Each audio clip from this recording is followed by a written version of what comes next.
Greetings, esteemed viewer! I'm Trainer Nick, and I actually started this channel as a Pokemon channel. It's been a while since I did a Pokemon video, so here's one about why Pokemon is actually important. I decided to do this video because a lot of people don't actually understand why Pokemon is so important to me, and I understand that.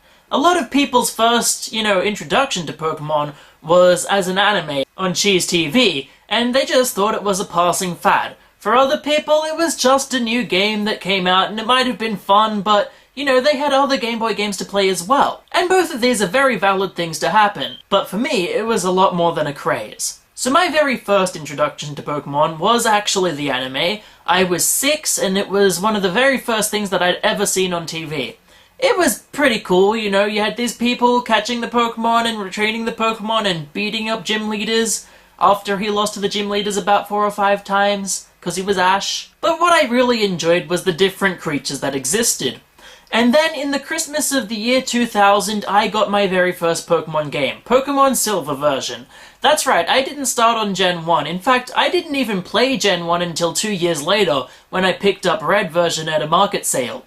No, unlike most of the creepypastas, my copy of Red version was not haunted, but I still enjoyed it. So yeah, after all the excitement of Christmas 2000, I put some batteries in my brand new Game Boy Color, turned on the game, and picked Cyndaquil as my very first starter Pokemon. And this is my first reason that Pokemon was such a big part of my life, the building of friendships. I didn't have loads of friends at that age. Hell, even now I only have a small group of friends, an even smaller group of close friends, and a very, very exclusive group of one, which is my girlfriend. Love you, babe. But one of the first things that the game tells you when you boot it up is that Pokemon grow alongside human beings as friends. As their friends, as their pets, as they battle with them, they grow in friendship and everything else. And 8-year-old Trainer Nick took that to heart. Cyndaquil grew and became my friend as it evolved into a Quilava and then later into Typhlosion. And the other Pokemon that I remember being in my party was Crobat. Now, I didn't know at the time how to make Golbat evolve into Crobat. I just thought that it must be that level that it evolved at. And I was very confused when I got to playing Gold version and it didn't evolve at the same level. And when I was 8, there wasn't really an internet for me to go and look it up for. I actually didn't find out that Golbat evolves through friendship until Pokemon Stadium 2 told me in the Earl's Pokemon School section. And to young Trainer Nick, that was actually a very touching thing.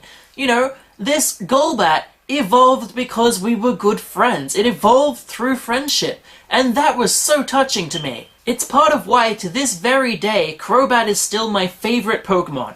To a young player, that idea of building a friendship with your Pokemon is a very, very special thing. And even now, I grow very attached to any Pokemon that happens to be on my party during a playthrough of the game. And then there was the sense of achievement that I got for playing through the game. It wasn't like now, where I can play a Pokemon game and just breeze through the whole thing because I understand the game mechanics. I was 8 years old, and everything was a challenge.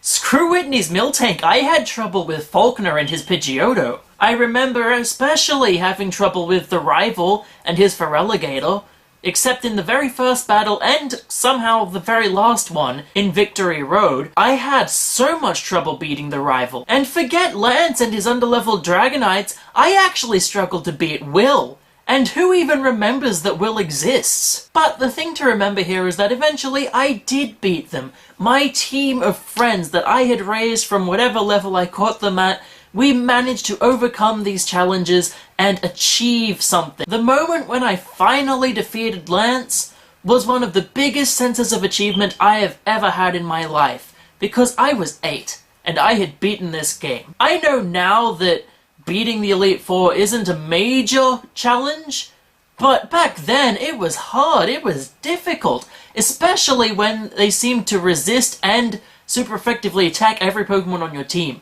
That was scary. So there are other things that Pokemon gave me, like a sense of exploration and something to do with my time, but these two reasons are the most important ones to me. The idea of building friendships and overcoming challenges with them is just such a major part of any person's development, and I'm sure there are other players out there who feel the same as I do. So that's what I want to know from you this time. Do you feel a similar connection to your Pokemon? Do you not? So comment down below and tell me about it. I'd like to hear from you. Other than that, like, subscribe, all that YouTube stuff. I'm Trainer Nick, and I will see you next time. Bye!